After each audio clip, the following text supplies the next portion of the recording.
നമുക്കിന്നൊരു ചേനപ്പിണ്ടി തോരൻ വയ്ക്കാം. അതിന് എന്തൊക്കെ അരയ്ക്കേണ്ടതെന്ന് കാണിക്കാം. തേങ്ങ,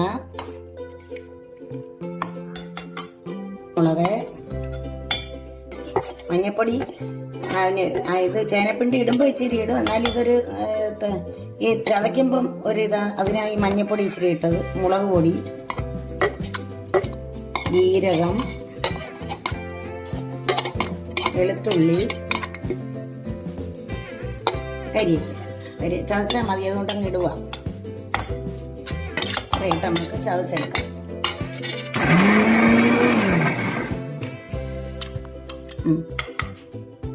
നമ്മളിത് തോരന് ചതച്ചെടുത്തു. ഇനി നമുക്ക് തോരൻ വയ്ക്കാനുള്ള നോക്കാം. നമുക്ക് തോരൻ വയ്ക്കുന്ന മൺചട്ടിയാണ്. അത് അടപ്പിൽ വെച്ച് ചൂടായി. ഇനി വെളിച്ചെണ്ണ ഒഴിക്കുക. കടുക് വറക്കാനാണ് ഞാനിങ്ങനെ ചെയ്യുന്നത്. ഇടും ഈ വാഴപ്പിണ്ടി ഇതൊക്കെയാണ്. കടുക് ഇട്ട് കടുക് പൊട്ടേണ്ട. പിന്നെ കരിവേപ്പില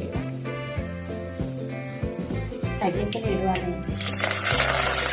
ഇനി നമ്മൾ ചതച്ച് വെച്ചത് കൂട്ടെല്ലാം കൂടി ഇടുക. ചെറിയ തീയിൽ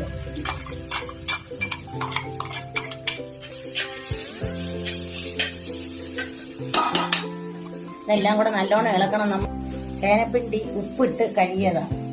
ചേനപ്പിണ്ടി ഇട്ട ഉപ്പിട്ടേ കഴുകാവും. ഇതുകൂടി ഇടുവാണ്.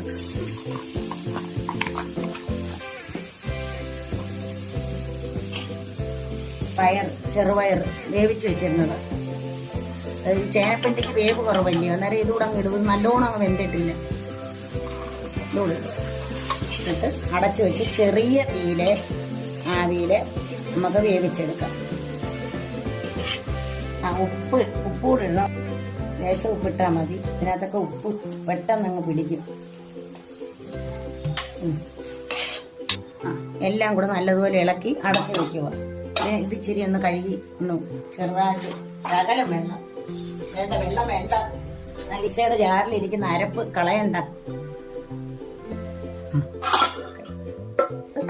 അടച്ചു വെച്ച് വേവിക്കാം. നമുക്കിത് നോക്കാം. തോരൻ എങ്ങനെ ആയാലും നോക്കാം.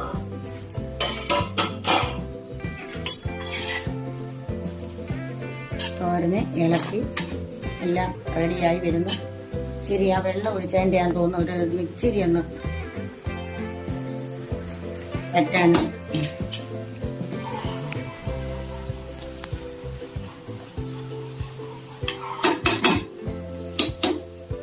നമ്മുടെ തോരൻ റെഡിയായി. എല്ലാരും ഇത് ട്രൈ ചെയ്യണം. നല്ലതാ. നമുക്ക് ഈ പച്ചക്കറി എല്ലാം മേടിച്ച് നമ്മൾ കഴിക്കാതിരിക്കുകയല്ല, ഒരുപാട് കഴിക്കുന്നതിൽ വല്ലപ്പോഴും ഇങ്ങനെയൊക്കെയുള്ള കാര്യങ്ങളാണേ നല്ലതാണ്. ഞങ്ങളുടെ വീഡിയോ ഇഷ്ടപ്പെട്ടെങ്കിൽ സബ്സ്ക്രൈബും ചെയ്ത് സപ്പോർട്ട് ചെയ്യണേ എല്ലാവരും.